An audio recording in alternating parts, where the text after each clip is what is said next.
That's nice. What are you into?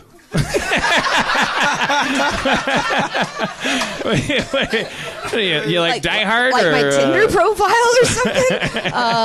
Like I'm into comedy and I like cartoons and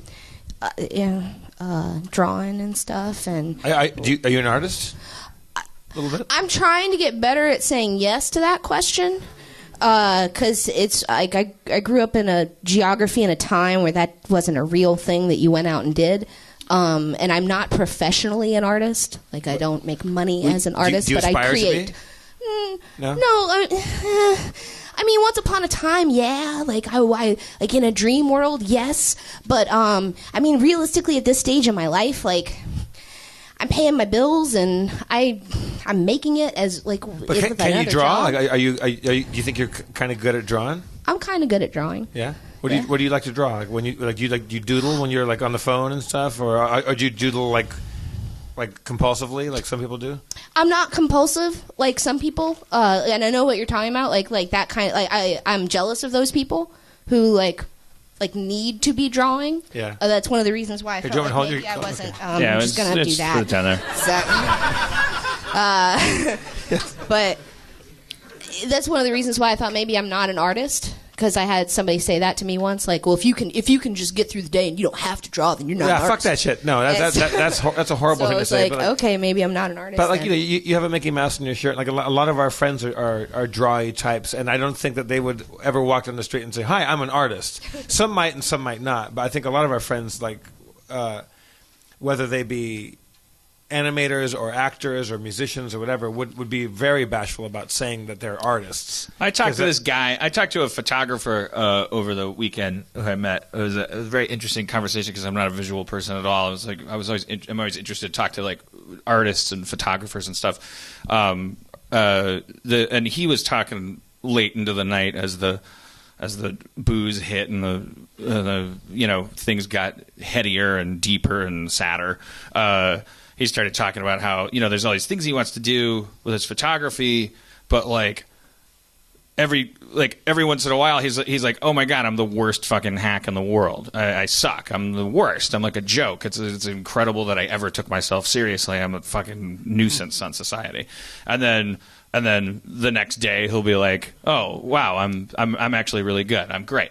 And I was like, that's like a piston going up and down. Like, you don't want to be somebody who's just like even keeled about what they do if you're a creative. Like, you want to be, frankly, bipolar. Like, you like whatever. No offense to bipolar people, but I mean, like, you want to be literally have two poles because that's what an engine has. It's exploding one minute and then it's not exploding the next minute. It's like and that's why the car goes vroom vroom. No, for sure. I ended up talking to it's one of my friends. She's my ex. Who I realized this week maybe that's the function of an ex is like, because I've heard you tell stories about how you're friends with some of your exes, or that you at least almost try to be. all of them. Yeah, like I'm starting to realize like what a wonderful thing that is in your life, because these are people that know you so well and can say anything to you now because you don't have anything left to lose. Yeah. And so, I don't know, I was just kind of telling her about my shitty emotional reaction to Thanksgiving, and her point was, when have they said that they're proud of you ever? Like, why do you keep expecting to hear that? Because that's never something that's happened. It's just not good. Like, they love you, but it's just they're never going to say it in the words that you want to hear. And then B, would you be the ambitious, creative person you are if they had manifest this love in the way that you want it to be manifest? Right. And I was conditional love, pretty good for creative people, I think. Yeah.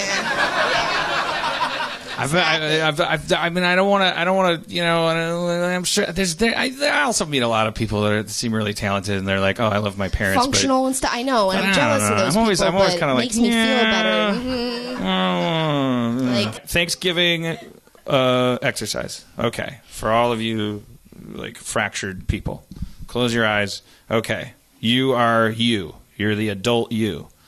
You are in the home that you were in when you were a child, but you're adult you. The home that your bedroom was in when you were, let's say, 10 years old. So picture that home. You're in it somewhere, living room, kitchen. Those are the two possibilities.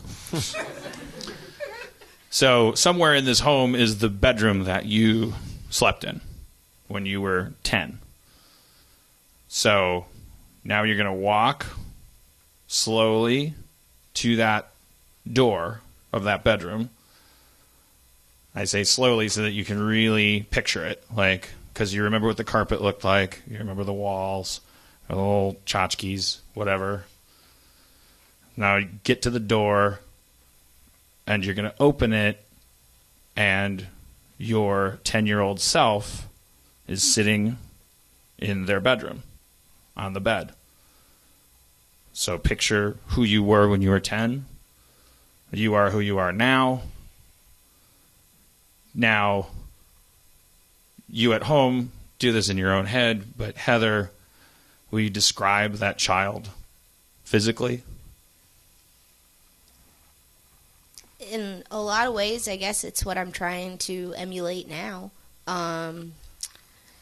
Small, always been small for my age. Long brown hair, bangs, no glasses yet. Not because I didn't need them, just because I didn't have any health insurance and we didn't realize it. Shared the room with my sister in a queen bed. So, 10-year-old Heather's sitting there. What might she typically be doing? Drawing. So she's drawing. Now you're going to sit down on the bed, a comfortable distance from her. Your adult self, look at your 10-year-old self. What do you think of her? Like, don't say what you think you're supposed to say. Like, judge her or praise her. What do you really think of her?